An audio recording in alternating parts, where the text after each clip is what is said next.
lane is open. Pit lane is open. Pit confirmed.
The art of fuel formulation is getting the best power and the best efficiency. So we work very, very hard to understand all the chemical elements that go into a fuel to make sure that we select the right one. So this is where we take lots and lots of different refinery streams from around the world, mix them together to make the fuel for the one car.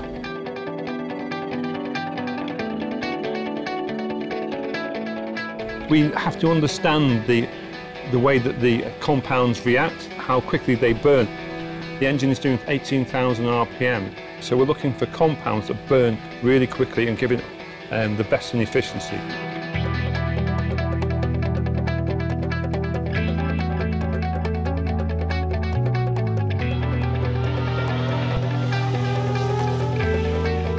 Normally when you refuel 2 or 3 times during the race, you're refueling with cool fuel. So without that cooling effect, something that a lot of people may not realise is that the fuel is actually going to get a lot hotter inside the car. One of the ways to get around this is actually in the fuel formulation itself. We're designing the fuel to be able to deal with these hotter temperatures and not to vaporise in the fuel tank. You can get vapour lock issues. Well, the other problem is you can get air bubbles in the fuel. This can cause what's called cavitation. And if you've got the most extreme circumstances, the fueling system would be damaged beyond repair.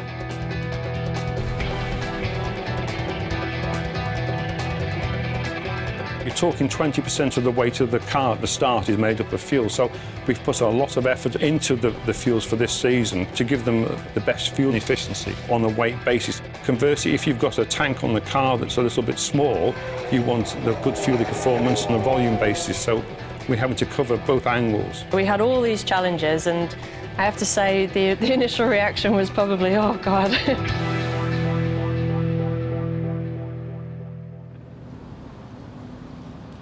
We've got the density down as low as we can. As I said to Alessandro before, the last one looks the best. It's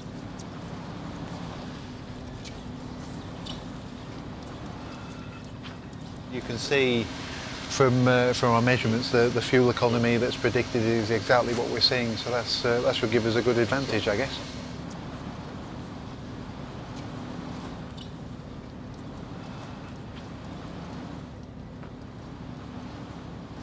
The emphasis used to be on power, power, power. Now fuel economy is coming into it, and we're all learning. When you develop a fuel and an oil, you cannot just take a good fuel, put on an engine and expect it works. Engine and fuel and lubricant have to be developed together.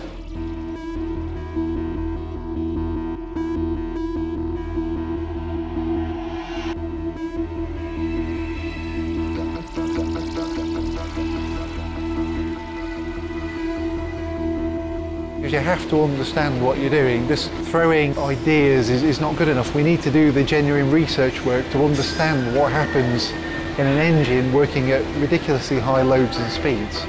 Thornton's research environment is invaluable to us because we have a continuous development program of fuels and oils which needs bespoke resource and needs bespoke people, and also needs to be very reactive because we need to keep an advantage over the competition.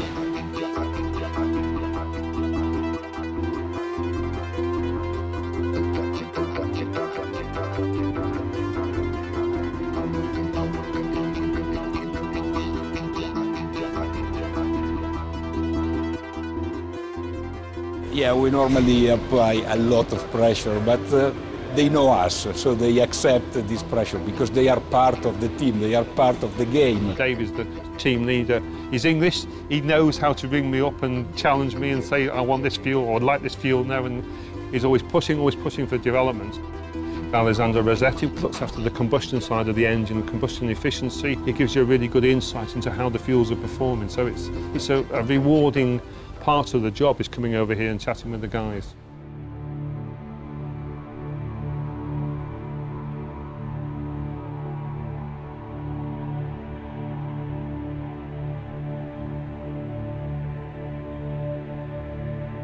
When we design the fuel and we send it off for approval, we clearly want to be as close to the limits as possible. So if we get 1 or 2 error messages telling us we're right on the limit, that's a good thing. We want it to come back telling us we're right on the edge of the formulation space, because otherwise we've over-engineered it and not really exploited all the opportunities.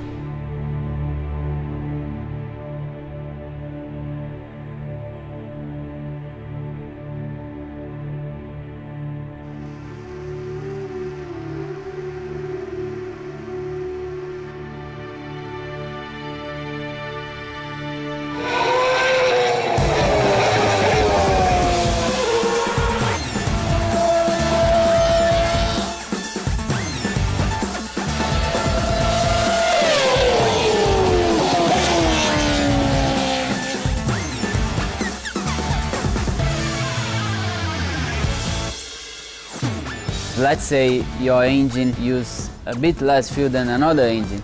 Maybe you can do the whole race with 10 or 15 kilos less fuel than another car, which is lap time.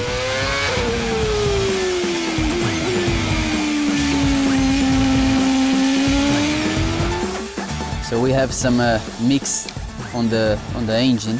All of the drivers on their steering wheel, they'll have a button which enables them to make the engine run more lean or more rich.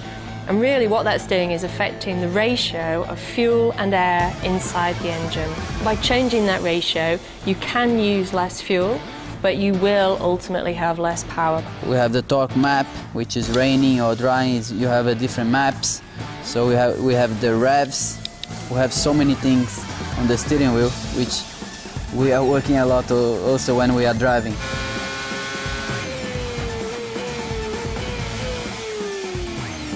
We've been practicing some lift-off before the corners, braking a little bit earlier.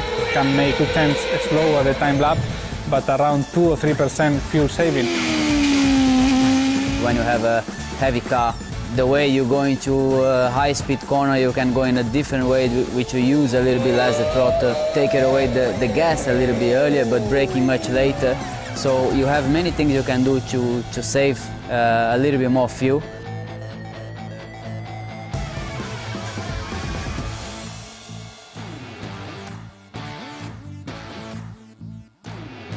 Monaco itself is a very, very high downforce circuit. That means basically that you use more fuel.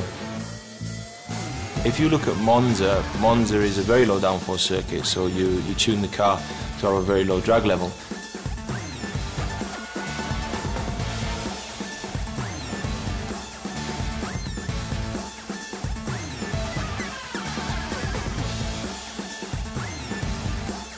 You're talking about completely two different cars to drive, but you are in the limit in both directions, you know. You need to be in the limit, otherwise you're losing time. I think we are ready. We have some innovative products from Shell that we've been testing all winter, and I think we found the right compromise. We have to be very optimistic.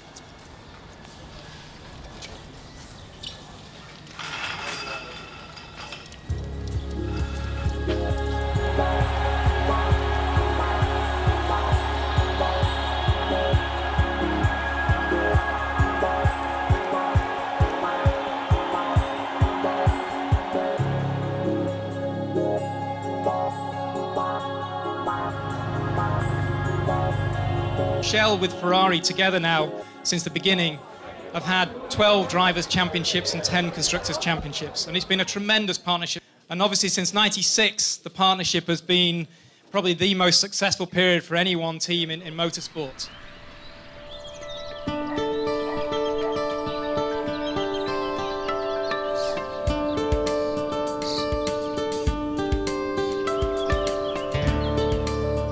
This picture is the beginning of a story. This is 1929, the beginning of the Scuderia Ferrari. This was the racing team. You see the facility, and you see in front of the facility the petrol station of Shell.